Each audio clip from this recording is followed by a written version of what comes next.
Nessa sessão, eu estarei falando sobre autoridade. Como exercemos a autoridade e como a experimentamos.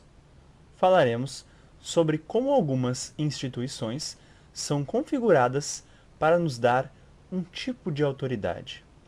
A comunicação não violenta sugere que nós tenhamos algumas coisas claras quando estamos na posição de autoridade ou quando estamos lidando com pessoas na posição de autoridade. Algumas diferenças muito importantes. Uma delas é a diferença entre respeito por autoridade e medo da autoridade. Misturar esses dois conceitos pode gerar bastante sofrimento. Pelo modo que eu uso esses termos, respeito por autoridade envolve três ingredientes. 1. Nós temos o conhecimento ou a capacidade para fazermos algumas coisas que as pessoas com quem estamos trabalhando ou convivendo não têm. 2. Essas pessoas observam essas coisas que nós podemos fazer. Eles as têm como coisas valiosas. Eles enxergam como essas coisas podem enriquecer as suas vidas. E 3. Eles nos enxergam como oferecedores dessas coisas que sabemos que têm valor para eles. Nós oferecemos, não impomos. Assim, respeito por autoridade, como eu costumo definir, é manifestado quando nós sabemos coisas que outras pessoas não sabem, ou podemos fazer coisas que outras pessoas não podem, e eles enxergam que essas coisas são muito valiosas. Eles também percebem que essas coisas estão sendo oferecidas para eles, não impostas sobre eles. Deste modo, eles terão o que eu chamo de respeito pela nossa autoridade. Já o medo de autoridade é bem diferente. Isso geralmente é construído em estruturas como famílias, escolas, empresas, governo. Essas estruturas nos dão o direito de impor coisas às pessoas, onde podemos recompensar ou punir as pessoas por fazerem ou não as coisas que nós queremos. Logo, respeito pela nossa autoridade precisa ser conquistado. Precisamos nos comunicar claramente com as pessoas para que elas possam enxergar o valor que estamos lhes oferecendo. Outra diferença importante sobre a autoridade é saber a diferença entre obediência e cooperação voluntária. A obediência é mantida quando as pessoas se submetem porque nós temos o poder de tanto recompensá-las quanto puni-las. Mas a cooperação voluntária só pode ser recebida quando as pessoas se sentem livres desse tipo de coerção e confiam que as suas necessidades como seres humanos serão valorizadas. Quando sentem isso, então elas estão abertas a qualquer autoridade que tenhamos, que possa ser valioso. Eu estava no aeroporto uma vez em Dallas, no Texas, à espera de um avião, e vi uma mulher sentada com seu filho de 3 anos de idade. Ele estava sentado, muito calmamente, ao lado dela, por um bom tempo. Uma senhora idosa, vendo o modo como a criança permanecia lá, sem se mover, disse para a mãe: "Eu nunca vi um rapaz tão bem comportado antes. Ele só fica sentadinho, bem quietinho." A mãe tinha em seu colo uma raquete de ping-pong e um pacote de torradinhas, e ela disse: "Eu aprendi que para que as crianças façam o que gostaríamos, temos que ter numa mão torradinhas e na outra algo para dar umas palmadinhas." Então essa mãe estava claramente dizendo que ela usava um tipo de autoridade que eu chamaria de autoridade que impõe medo. Ela estava tentando controlar através de recompensa e punição. Se é isso que queremos quando estamos na posição de autoridade, provavelmente a melhor maneira de obter treinamento para isso seria ir a uma escola de adestramento canino e ver como eles treinam os cães. Mas trabalhando com seres humanos, quando estamos em posições de autoridade, queremos que as pessoas façam certas coisas, porque elas escolhem fazê-las, porque elas veem como isso iria enriquecer as suas vidas e as das outras pessoas. Mas isso exige um exercício de autoridade radicalmente diferente do que muitos de nós conhecemos. Por exemplo, nas famílias, as pessoas muitas vezes acreditam que porque elas são pais, isso lhes dá o direito de impor o seu aprendizado em seus filhos, que é seu trabalho fazê-los se comportarem. Eles não aprenderam a lição que meus filhos me ensinaram, que você não pode fazer os outros fazerem o que você quer. A única coisa que você pode fazer é fazê-los desejar ter tido vontade.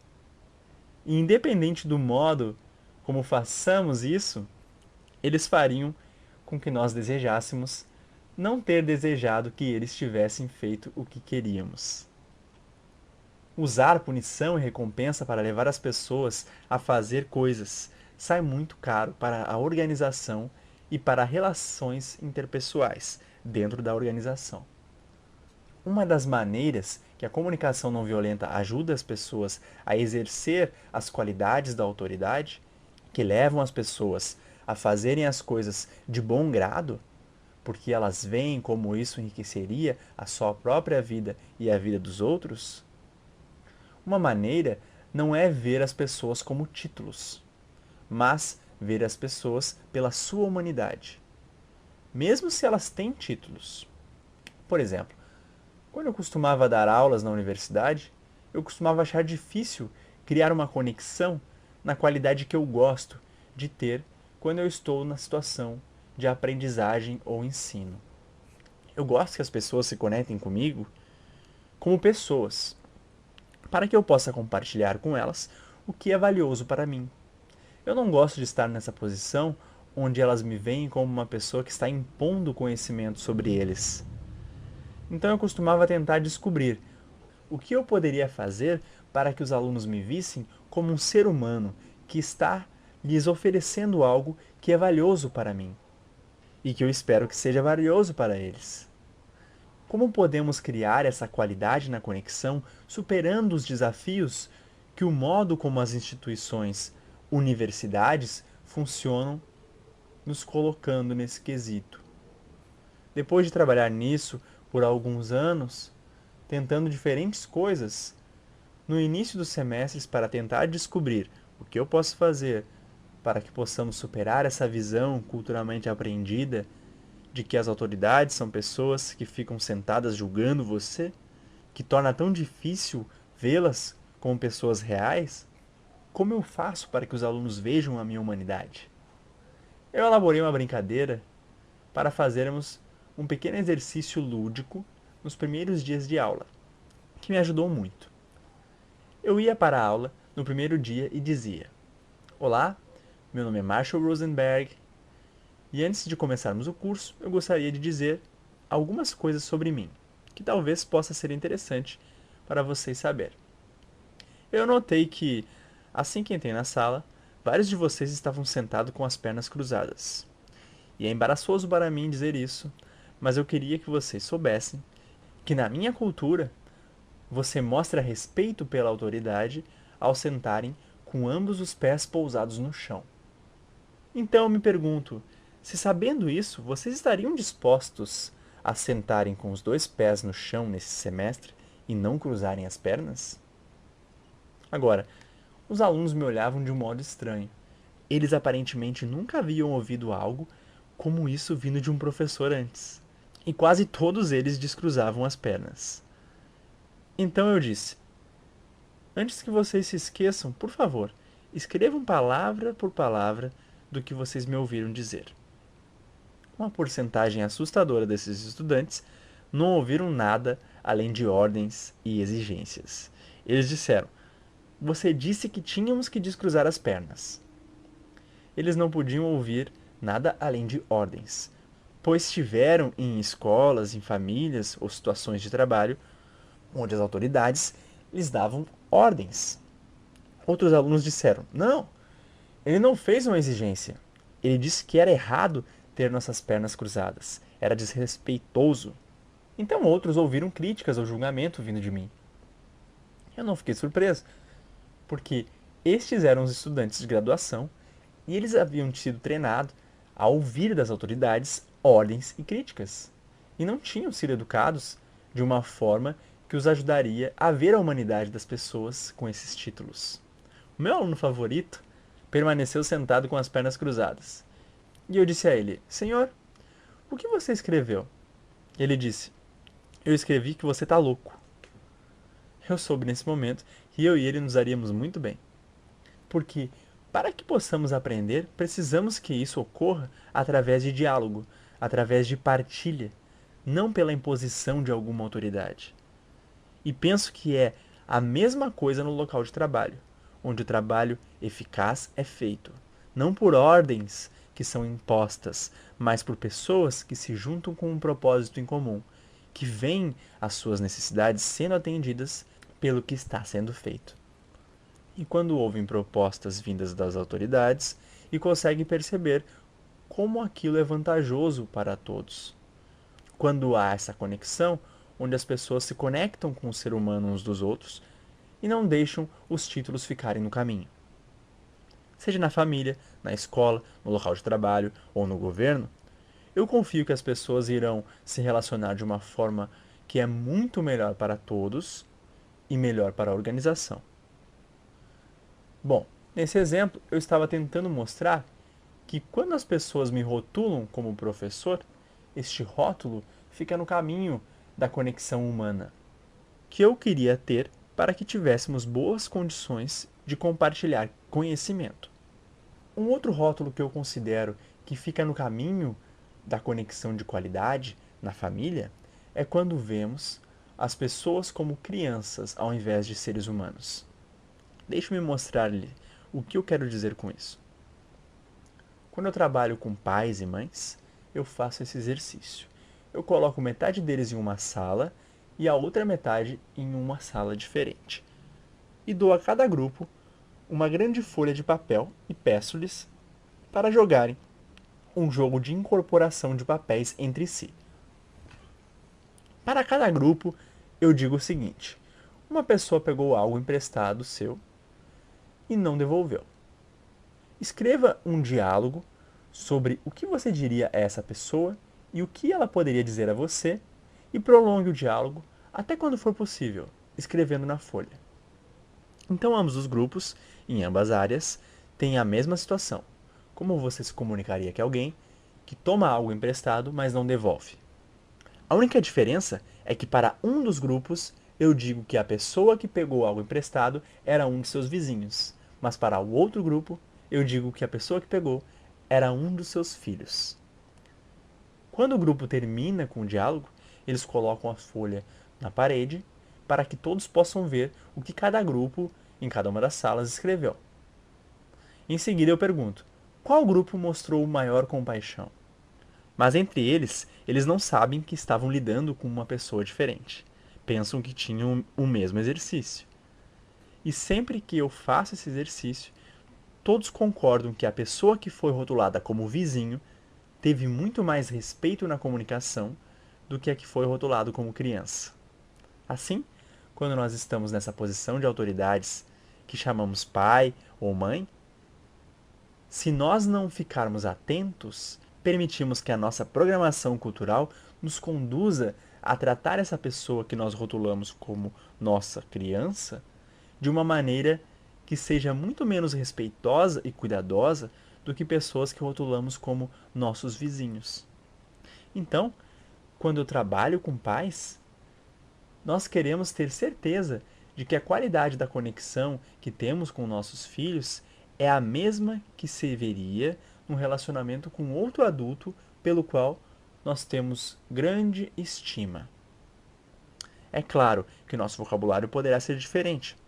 Podemos ter que usar palavras diferentes com alguém de 3 anos de idade se comparado com alguém de 33. Mas eu espero que tenhamos a mesma empatia com essa pessoa do que a que desejamos ter com uma pessoa mais velha. Eu espero que possamos mostrar a mesma qualidade de honestidade, onde revelamos os nossos próprios sentimentos e necessidades sem críticas e exigências, tendo essa pessoa 3 ou 53 anos de idade. A experiência que eu tive com meus filhos relacionada a isso ocorreu uma vez que eu estava fazendo uma mediação entre uma gangue de rua e um departamento da polícia. Neste conflito, 3 pessoas tinham sido mortas, 2 membros da gangue e um membro do departamento de polícia. Os membros do departamento de polícia com quem eu estava trabalhando eram brancos, os membros da gangue eram negros. Era um encontro muito tenso.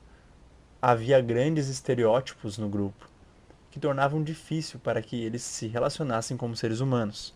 Em vez de serem capazes de se verem como seres humanos, eles se viam através dos seus rótulos, membros de gangue ou policiais. E foi difícil para que eles vissem a humanidade uns dos outros. Eu fui para casa depois daquele trabalho, estava exausto. Quando eu cheguei na porta de trás da minha casa, encontrei meus 3 filhos brigando.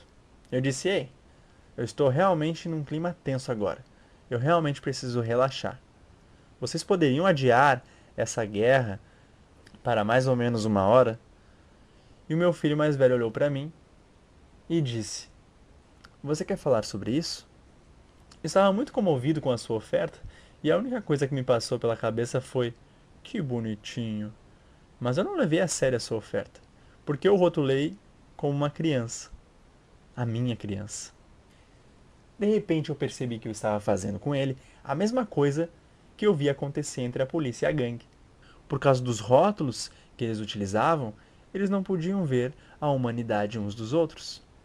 E lá estava eu, com a mesma maneira de pensar, o que é chamado na linguagem técnica de objetivar. Em vez de ver um ser humano na minha frente, eu estava vendo um título: meu filho. Oh, eu fiquei tão feliz por essa compreensão ter vindo à minha mente tão rápido que eu disse: "Sim, eu gostaria de falar sobre isso."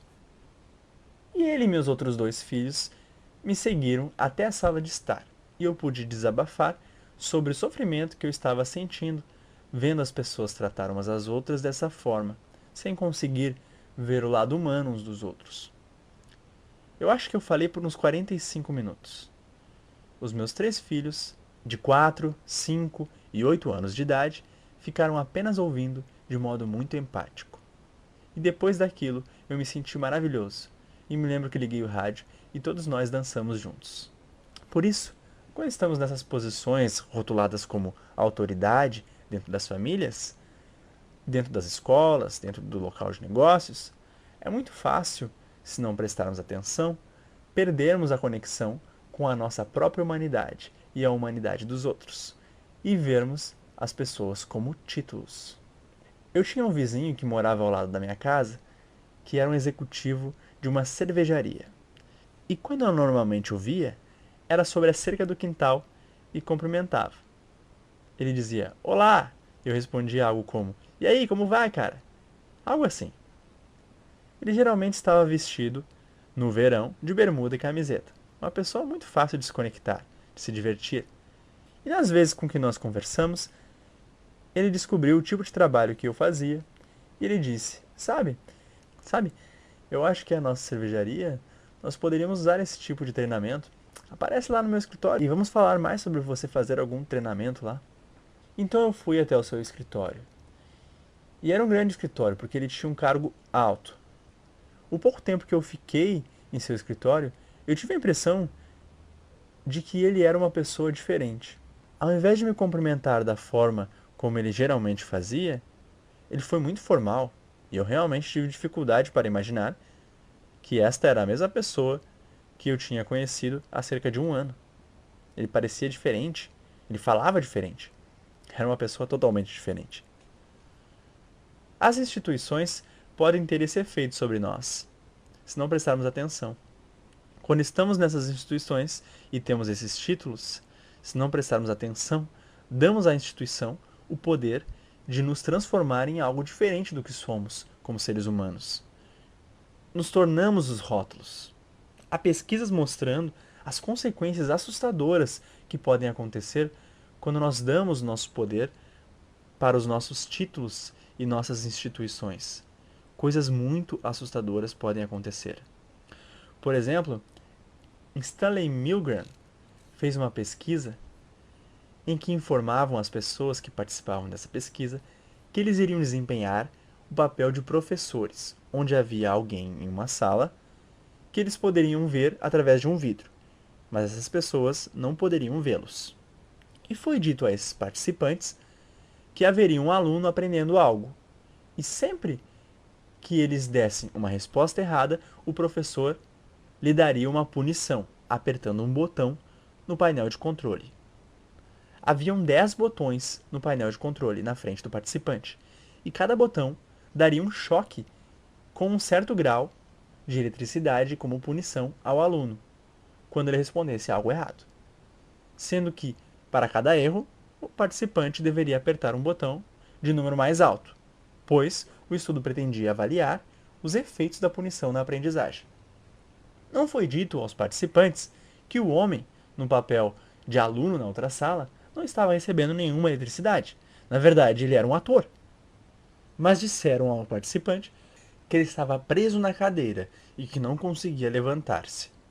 Assim, quando a pessoa na outra sala respondia uma pergunta e cometia um erro, eles apertavam um botão. O estudante na outra sala, o ator, se contorcia e dizia: "Ai, isso machuca! Eu não sabia que ia doer tanto." Então a outra pessoa perguntava e ele dá mais uma vez uma resposta errada. E em seguida, o participante da pesquisa aperta o próximo botão. Lá pelo terceiro ou quarto botão, o homem na sala começava a chorar. Mais tarde, ele implorava: "Por favor, não aperte mais isso. Essa dor é insuportável." No último botão havia um adesivo escrito: "Provavelmente letal." E ainda assim, mais da metade dos participantes na pesquisa apertou este botão. A pesquisa de Milgram mostrou que quando as pessoas estão nesse papel de professores e eles se veem dentro dessa instituição chamada universidade, eles acreditam que é o seu papel apertar o botão. Mesmo que algumas pessoas estivessem chorando e mesmo que estivessem se sentindo péssimos por estarem fazendo aquilo, eles continuavam. Porque nessa experiência de pesquisa, eles tinham um rótulo de professores. E a instituição disse-lhes para punir as pessoas que cometem erros. Isso é assustador. E há outras pesquisas com estudantes universitários em que alguns deles foram informados que representariam guardas de prisão, enquanto outros alunos estariam no papel de prisioneiros em seus quartos trancados. Esses estudantes universitários que foram rotulados como guardas foram brutais em relação aos estudantes no papel de prisioneiros, quando se viram como guardas dentro de um ambiente prisional e os disseram que deveriam manter a ordem do local. Por isso, se não estarmos atentos, damos o nosso poder às instituições para nos transformarem em monstros desconectados com a nossa natureza. E isso é assustador, porque muitas vezes as instituições das quais participamos podem não ser criadas para manter o tipo de valor que temos dentro de nós mesmos. Como diz o teólogo Walter Wink, é muito importante estarmos conscientes de que as instituições têm a sua própria espiritualidade. E, tragicamente, muitas vezes, a espiritualidade das instituições que estão nos guiando, as instituições corporativas, as instituições do governo, as instituições escolares, não são instituições que têm valores que eu acredito que queremos apoiar. Por isso, é extremamente importante que aprendamos como, mesmo quando estamos neste contexto, não dar o nosso poder à autoridade. Não importando como as pessoas podem fazer para tentar nos dar ordens quando estão em posição de autoridades. Que possamos escutar isso como uma proposta, nunca como uma exigência. Que não entreguemos o nosso poder às autoridades para nos disserem o que nós somos. Que possamos escutar a humanidade por trás da mensagem, mesmo que isso seja um grande desafio. Quando eles estiverem usando linguagem de dominação, quando eles estiverem em uma instituição que apoia a dominação e o controle imposto pelas autoridades, em vez de relacionamentos através da empatia com as pessoas que são rotuladas como inferiores. Uma das coisas que eu considero muito importante para preparar nossos filhos é mostrar-lhes como manter a sua própria integridade seu próprio sistema de valores, mesmo se eles estiverem inseridos em um contexto onde o grupo de pessoas tem valores diferentes do que eles têm. Eu queria que meus filhos aprendessem isso, porque eu percebi que quando eu era criança, eu fui educado para acreditar que os professores sabiam o que era certo. E assim, dentro do ambiente escolar, eu estava dando um poder a essa autoridade que me prejudicava. Um exemplo disto, eu posso dar muitos, mas esse é um exemplo que ficou comigo ao longo dos anos. Quando eu estava na terceira série, eu estava tendo uma aula de música e a professora de música disse a mim e a outros 2 meninos, em um tom de voz de desprezo, que eu tinha uma voz terrível. Ela disse: prefiro que vocês 3 tragam gibis para ficar lendo, mas não cantem. E eu abri mão do meu poder para essa professora. Eu interpretei no tom da sua voz, quando ela nos disse que poderíamos trazer histórias em quadrinhos, mas não cantar, que eu tinha uma voz terrível e que eu não deveria cantar. E por mais de 20 anos, após esse evento, eu não cantei mais.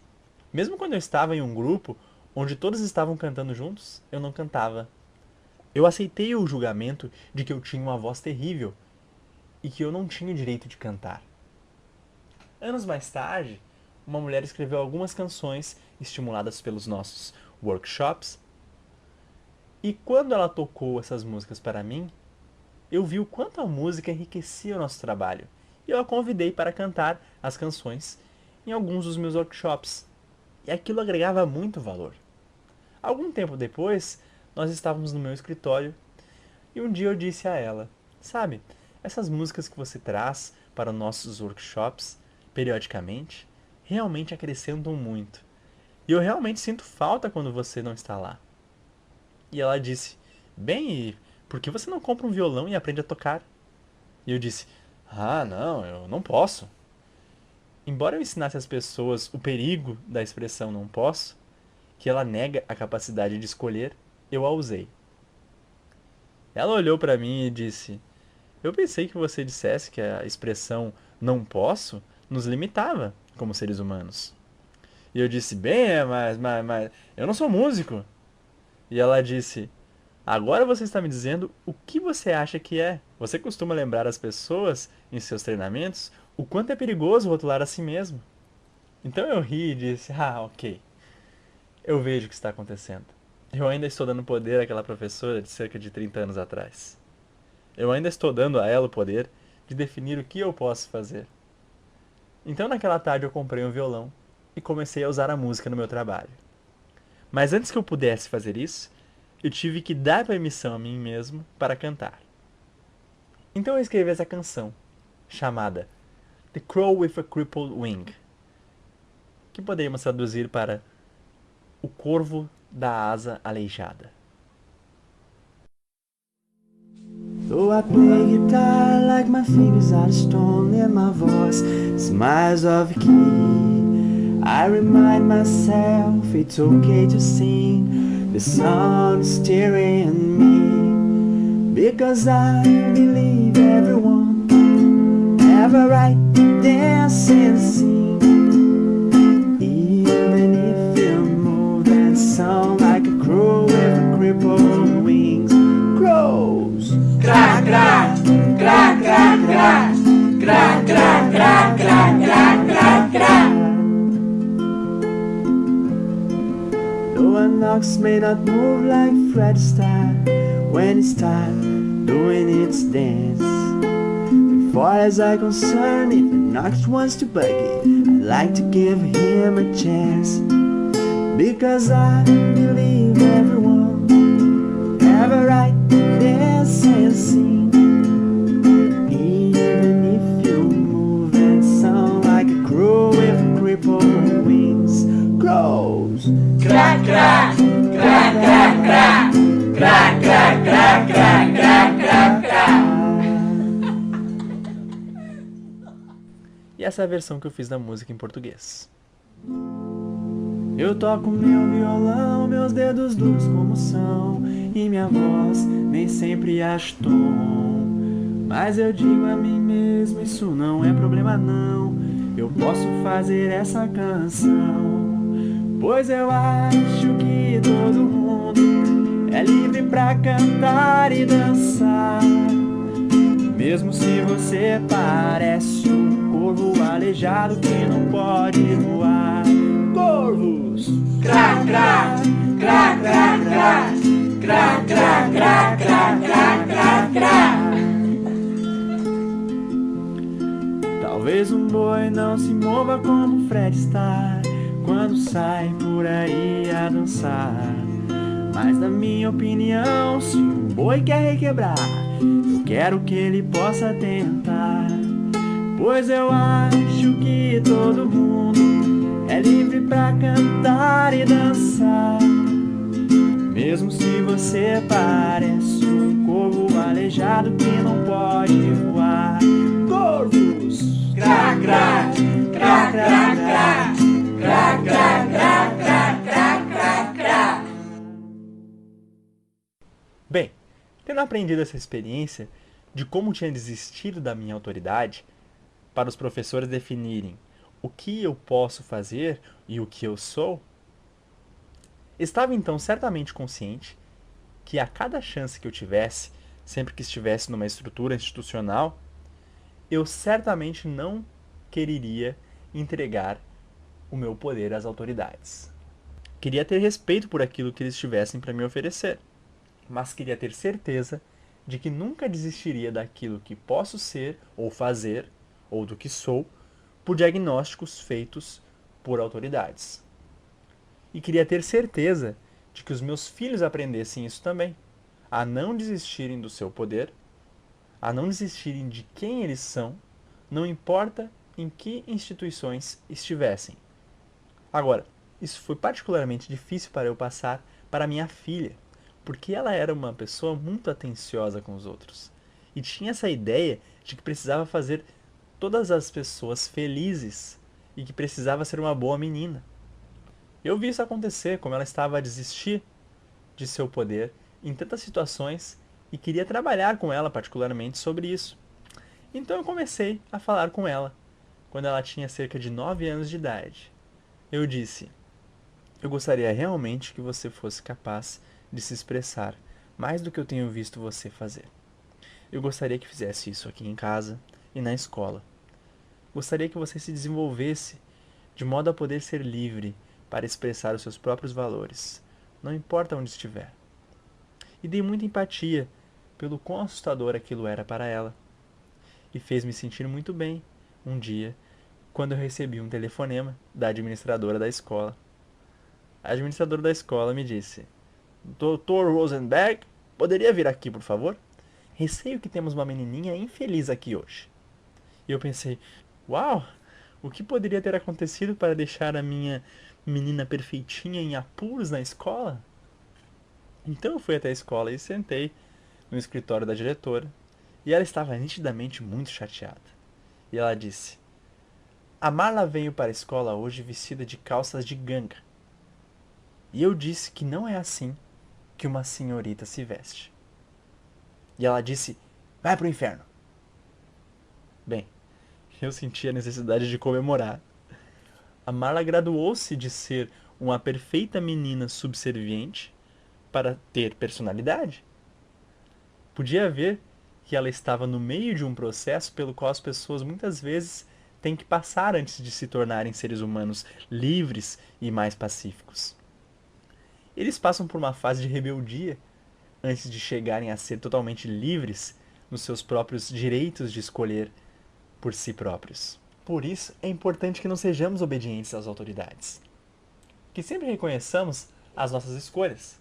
Mas também é importante reconhecer que a rebelião é apenas meio caminho para sermos totalmente livres. Se estamos nos rebelando contra a autoridade, ainda estamos reconhecendo seu poder sobre nós. Quando estamos realmente conscientes de que somos livres para escolher em qualquer situação, em qualquer ambiente, não precisamos da rebelião. Eu mantenho uma imagem no meu escritório, é na realidade uma charge em desenho animado, que me ajuda a lembrar que não importa onde estejamos inseridos, sempre somos livres. Ela mostra 2 prisioneiros numa cela, amarrados à parede. E é óbvio que eles estiveram muito tempo ali, porque ambos estão muito magros, ambos têm barbas longas, e um vira para o outro e diz: Bem, meu plano agora é o seguinte. Eu gosto desse desenho animado para lembrar que não importa o meio em que eu esteja inserido, podem controlar o ambiente, mas não podem controlar a mim. Sou livre dentro de qualquer estrutura para escolher o que quero fazer e por que quero fazê-la. Quero estar aberto para o que as autoridades têm a dizer, mas quero ter certeza de que nunca dou o poder para a autoridade limitar as minhas escolhas. Agora, é claro que quando estamos dentro dessas instituições e exercemos a nossa liberdade, precisamos estar cientes de que, especialmente se uma instituição usa punição e recompensa, que esse exercício da nossa autonomia pode ser assustador às vezes. Lembro-me numa instituição em que trabalhei, que tinha punições e recompensa, chamada de universidade. Um dia eu estava no meu escritório e o meu supervisor veio e disse: Dr. Rosenberg, as suas notas não foram entregues ainda. Esse diretor estava a trazer à minha atenção que havia uma regra que dizia que as notas tinham que ser dadas e entregues, e eu ainda não tinha feito isso. Então, quando ele disse: as suas notas não foram entregues, pensei em trazer-lhe um pouco de lucidez e disse brincando: você é muito perceptivo.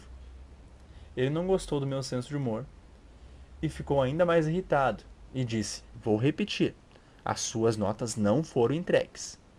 E eu disse: escolhi não dar notas. E ele disse: você tem que dar notas. E eu disse: escolhi não dar notas. Vejam, não foi fácil para ele estar consciente de que o fato de existirem regras que dizem que você tem que fazer coisas não implica que você não tenha escolha. Ele estava empacado em pensar que temos que fazer essas coisas. E eu estava tentando lhes dizer que, por várias razões, eu escolhi fazer algo diferente. Ele disse: por que você não entregou as notas? E eu disse: escrevi no segundo dia do semestre uma carta ao reitor dizendo o porquê eu iria escolher uma outra forma de avaliação diferente de notas. Nessa carta que eu enviei a ele, eu disse que eu andei olhando algumas pesquisas que foram feitas aqui mesmo na universidade, que mostravam que os alunos menos favorecidos na sociedade são os que obtêm a maior parte das notas baixas, 80%. E eles compõem metade da nossa população. Eu não gostaria de participar de qualquer sistema de avaliação que discrimina com base na raça, cultura ou nível de renda do país. Então, essa é uma das razões. Outra razão é que eu estou ciente de que as pesquisas mostram que notas são medidas muito pouco confiáveis para medir o quanto uma pessoa sabe. Dois alunos podem fazer a mesma disciplina com professores diferentes e receber as mesmas notas, mas não se sabe se esses alunos aprenderam as mesmas coisas ou se desenvolveram as mesmas habilidades. E por fim, as notas levam os alunos a aprenderem para obter recompensas, a recompensa da nota. Mas eu só quero que os meus alunos façam as coisas pela motivação de enriquecerem as suas vidas. O que eu farei é dar uma declaração muito clara, uma declaração mensurável daquilo que os alunos podem fazer no final desse semestre e não foram capazes de fazer no início. Coloquei todos esses motivos na carta que enviei ao reitor e disse que gostaria de falar com ele sobre esse assunto, caso ele viesse a ter alguma preocupação, mas não obtive nenhuma notícia dele. Mas diga, isso responde à sua pergunta do porquê eu escolhi fazer algo diferente de dar notas? Agora, é claro que eles poderiam ter me despedido naquela instituição, o que acabaram fazendo mais tarde, mas não por esse motivo. Foi por uma outra regra que eu não segui, de um modo que eles deixassem satisfeitos, e eles escolheram me despedir. Então temos que estar cientes das consequências de se viver em harmonia com os nossos próprios valores, estando nessas instituições. Mas o que eu estou dizendo agora é que eu espero que possamos nos ajudar e ajudar os outros a desenvolvermos uma consciência de que, independente de onde estivermos, não abdiquemos dos nossos valores, nos submetendo ao que a estrutura nos diz para fazer. Que tenhamos nossos valores e princípios bem definidos, de forma clara o suficiente para que os possamos manifestar e mantê-los, independentemente da instituição em que estejamos trabalhando, ou do governo que nos está controlando. Agora, alguns grupos de pessoas com quem eu trabalho acham isso muito mais difícil de aceitar do que outros. Por exemplo, trabalho com os militares em alguns países e oficiais militares frequentemente reagem de forma bastante forte quando eu sugiro que as pessoas são livres para escolher e que, em posições de autoridade, eu gostaria de respeitar esse direito das pessoas escolherem. E minha experiência tem sido que quanto mais eles veem que eu respeito os seus direitos, mais eles ficam abertos ao que eu tenho a dizer que possa ser de valor. Diferente de usar uma linguagem que implica que eles não têm outra escolha a não ser fazer o que eu mando. E muitas vezes eles discordam fortemente. Eles me dizem que as pessoas não têm escolha, elas têm que fazer o que eu digo. Porém, as mesmas pessoas também me perguntam mais tarde: o que é que você faz quando diz para alguém para fazer algo e eles não fazem? Portanto, é difícil para as pessoas nessas posições se tornarem conscientes de que não se pode controlar as pessoas. Pode-se controlar relativamente o ambiente, mas não se pode controlar as pessoas. E quando estamos numa posição de autoridade, não é o nosso objetivo controlar as pessoas, mas oferecer a essas pessoas o que gostaríamos de lhes oferecer a partir da nossa posição de autoridade, mas não impor. Em muitas das instituições em que trabalhei, quando as pessoas se rotulavam como chefe, ou como diretor, ou como gerente, elas realmente acabavam acreditando que devem ser superiores a qualquer sentimento. Elas acabam criando um verdadeiro bloqueio para expressar os seus sentimentos, como se as pessoas não se importassem com os seus sentimentos dentro dessas instituições. Como se a única coisa que fosse importante fosse o lucro. Sentimentos não importam, só o que você produz. E é claro que quando as pessoas vivem dentro dessas estruturas, trabalhando dentro delas 8 horas por dia, isso tem realmente um impacto sobre elas. E, infelizmente, quando vão para casa, muitas vezes levam a mesma consciência da instituição para o seu lar, de modo que não são capazes de partilhar realmente com as pessoas que estão mais próximas às suas emoções. Uma corporação nos Estados Unidos me pediu para eu fazer um treinamento especial, onde eu trabalharia primeiro com as esposas dos executivos de topo, e depois trabalharia com os executivos de topo. E quando eu trabalhei com as esposas, um tema constante era o quão triste estavam de que elas não tinham mais contato emocional com seus maridos. Os maridos voltavam para casa com a mesma energia do local de trabalho, que era como se eles estivessem lhes dizendo: quem se importa com o que você sente? Quem se importa com o que você está vivenciando? O que interessa é ser produtivo. Eles não mudavam isso para se revelarem aberta e honestamente para manter uma conexão íntima de amor. Eles mantinham o mesmo nível de comunicação, incapaz de entrar em contato com as suas emoções e compartilhá-las. Então primeiro eu trabalhei com as esposas e ouvi a sua tristeza. Como era difícil para elas estabelecerem conexão emocional com as pessoas que trabalhavam nesse ambiente a cada dia. Depois eu trabalhei com os homens e pude ver muito rapidamente o que as mulheres estavam passando. Porque foi muito difícil conseguir contato emocional com eles. E chegou um ponto em que eu fiquei muito tocado ao pensar o que essas mulheres provavelmente passavam. Ao viverem com pessoas que estão nesse ambiente, e fiquei tão tocado que comecei a chorar. Não podia acreditar que iria chorar em frente a um grupo de executivos de topo de uma corporação. E quando eu olhei para cima, estava à espera de que todos estivessem me olhando com algum tipo de desprezo. E estavam. Eu vi, nos olhos de todos. Sabe? Qual o problema desse cara? Especialmente o chefe do grupo. Ele apenas olhou como se dissesse: Como pode um homem chorar num ambiente desses?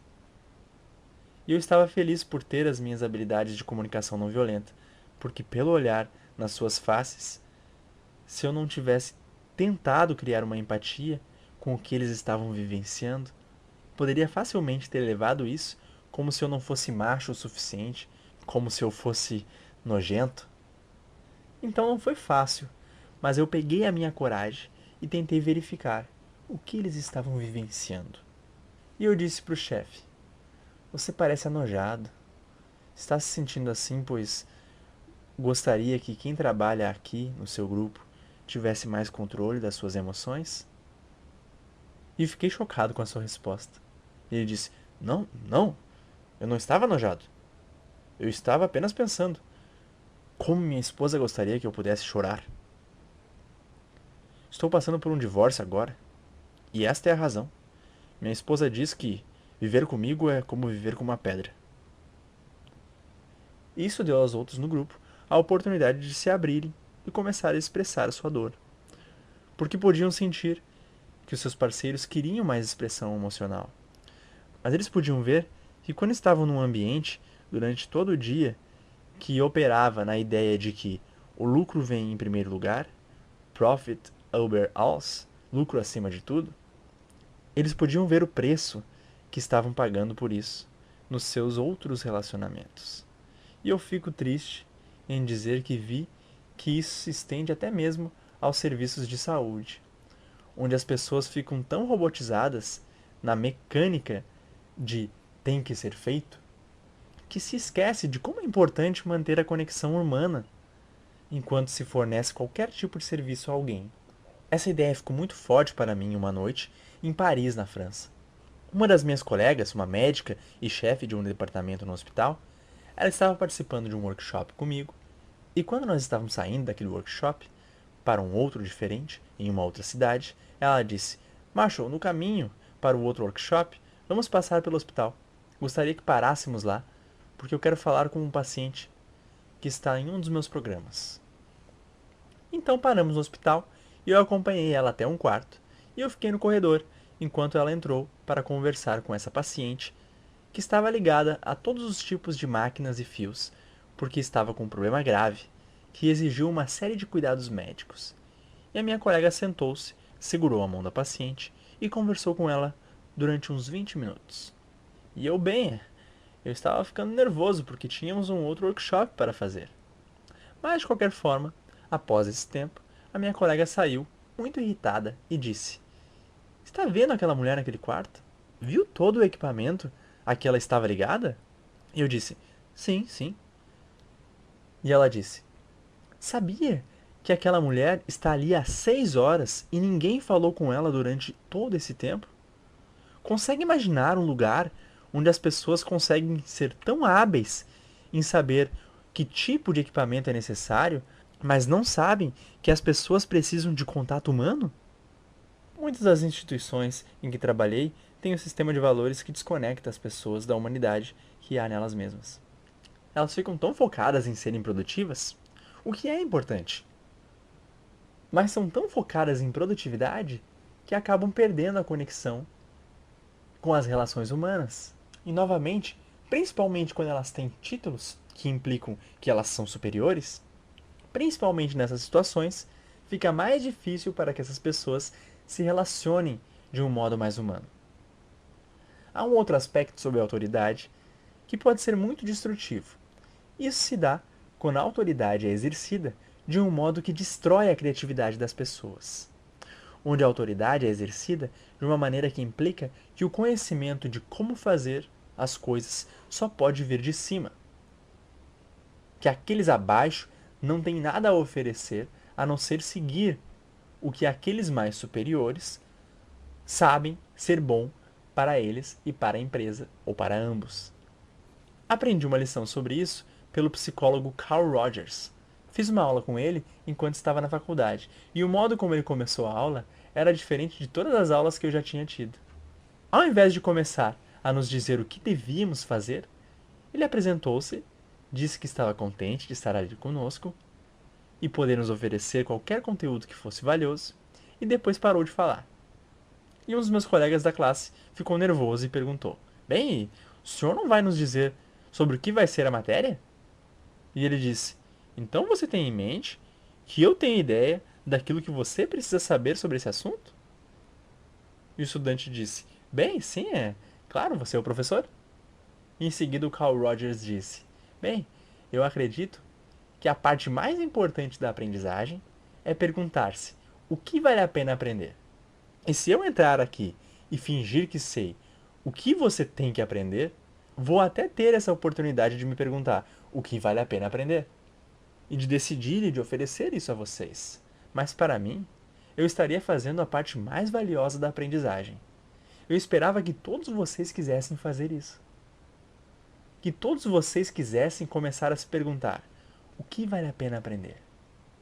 Para mim, essa pergunta é a coisa mais importante.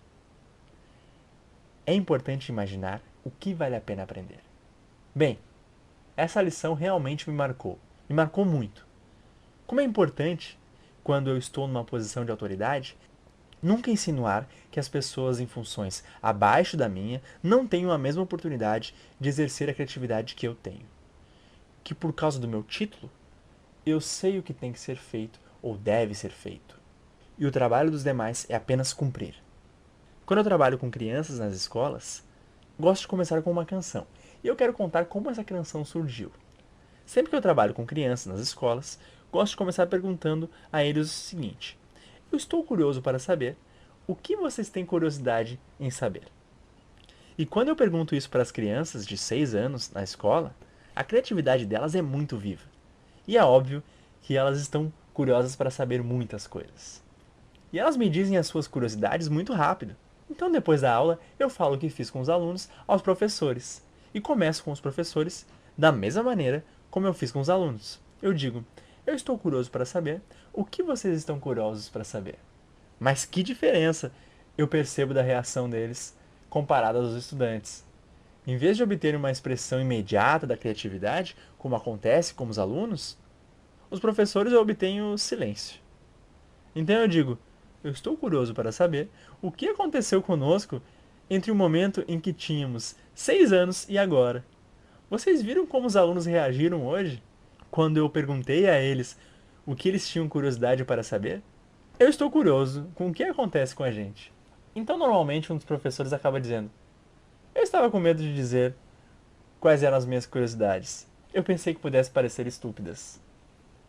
E outro pode dizer: eu estava com medo que as minhas curiosidades fossem anormais.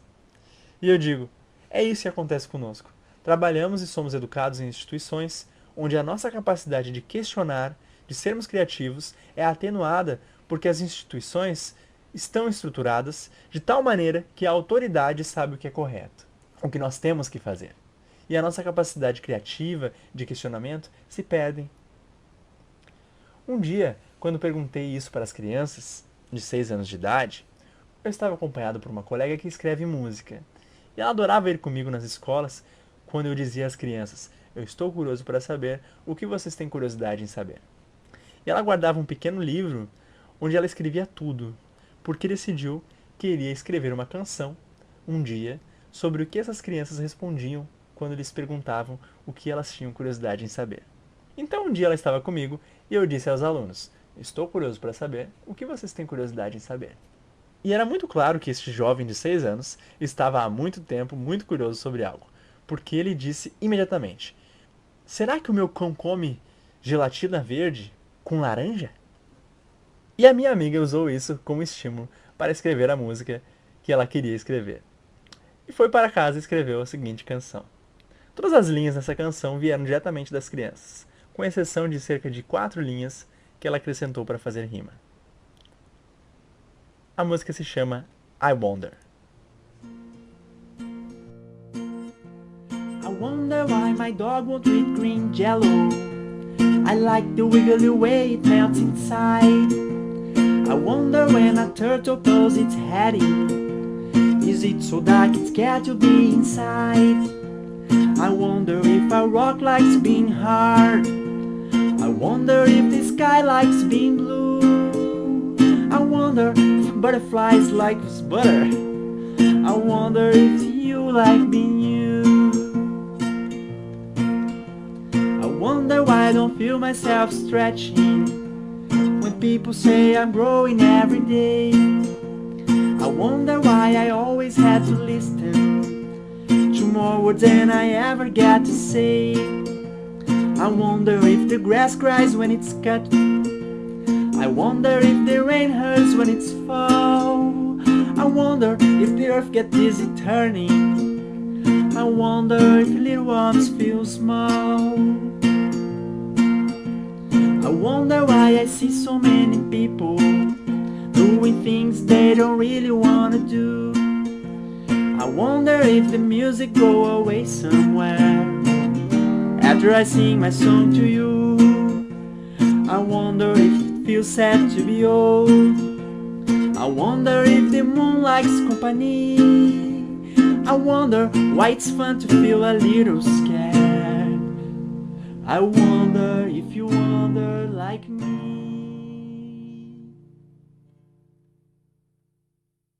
E essa é a versão que eu fiz da música em português. Será que o meu cão come gelatina? Eu gosto dela tremendo e derretendo. E quando a tartaruga entra no casco, será que é tão escuro que dá medo? Será que a pedra gosta de ser dura? Será que o céu gosta de ser azul? Será que o beija-flor gosta de beijos? Será que tu gosta de ser tu? Por que será que eu não me sinto esticado? Mas me dizem que eu cresço sem parar. E por que me dizem que eu preciso ouvir mais palavras do que eu posso falar? Será que a grama chora se é cortada? Será que a chuva cai e sente dor? Será que a terra gira e fica tonta? Será que as minhoquinhas sentem amor? Por que será que há tantas pessoas fazendo coisas que parecem não gostar? Será que essa música vai a algum lugar depois que você me ouvir tocar? Será que a lua é feliz sozinha? Será que dormir cedo é bom pra mim? Será que é muito triste ser velhinho? Será que você é curioso assim? Então eu gostaria que todos nós tivéssemos algumas curiosidades e, com base nessas curiosidades, tomássemos algumas atitudes que nos libertassem da autoridade e das instituições que funcionam de maneiras que não são favoráveis ao modo como nós escolhemos viver as nossas vidas. Será que desenvolvemos plenamente a nossa capacidade de permanecermos humanos, mesmo quando estamos em instituições que tornam para nós um desafio permanecermos humanos? Será que aprendemos a expressar a nossa humanidade, mesmo quando somos rotulados de uma forma como sendo superiores ou inferiores?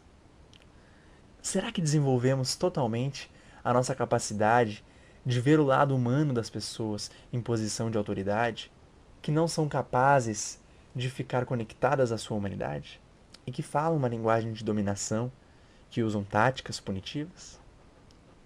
Será que desenvolvemos plenamente a nossa capacidade de ver a humanidade dessas pessoas, ao ponto em que conseguimos nos comunicarmos com elas para mostrarmos outras formas de termos as nossas necessidades atendidas, para além das formas que temos sido treinados para usar o poder dentro de sistemas de dominação? Eu gostaria que todos nós aprendêssemos a usar o poder com as pessoas e não o poder sobre as pessoas. A sessão 6 do curso Comunicação Não Violenta com Marshall Rosenberg foi concluída. Nosso programa continua com a sessão 7.